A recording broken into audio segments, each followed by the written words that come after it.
मनपूर्वक स्वागत करतो आणि आभार मानतो की मला इथे बोलायला संधी दिली.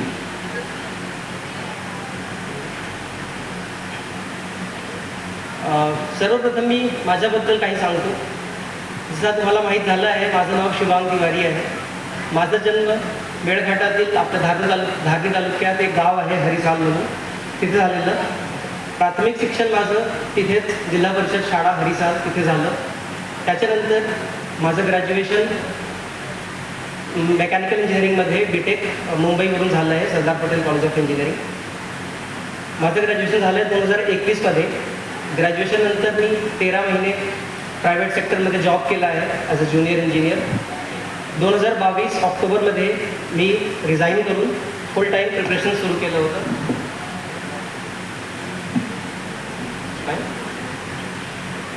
2022 ऑक्टोबरमध्ये मी रिझाईन करून फुल टाईम प्रिपरेशन सुरू केलं होतं UPSC सिव्हिल सर्व्हिसेससाठी.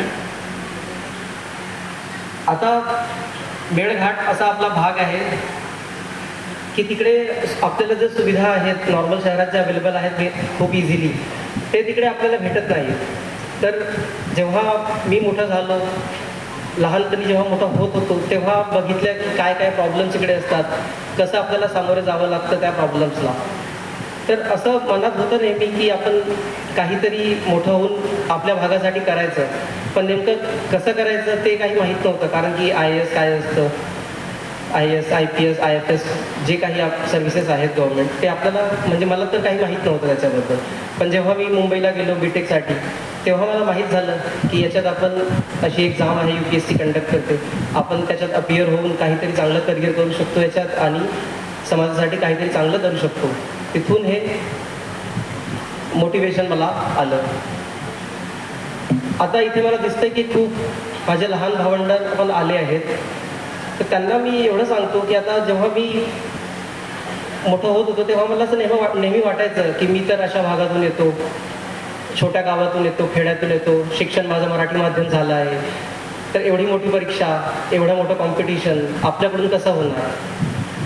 पण सर्वात महत्त्वाचं जे आहे ते आपलं आत्मविश्वास, ते आपण कधीच हरवलं नाही पाहिजे. स्वतःवर आपल्याला खूप विश्वास असायला पाहिजे. कारण की शेवटी ही एक्झाम सगळ्यांना एक लेवल प्लेइंग फील्ड देते.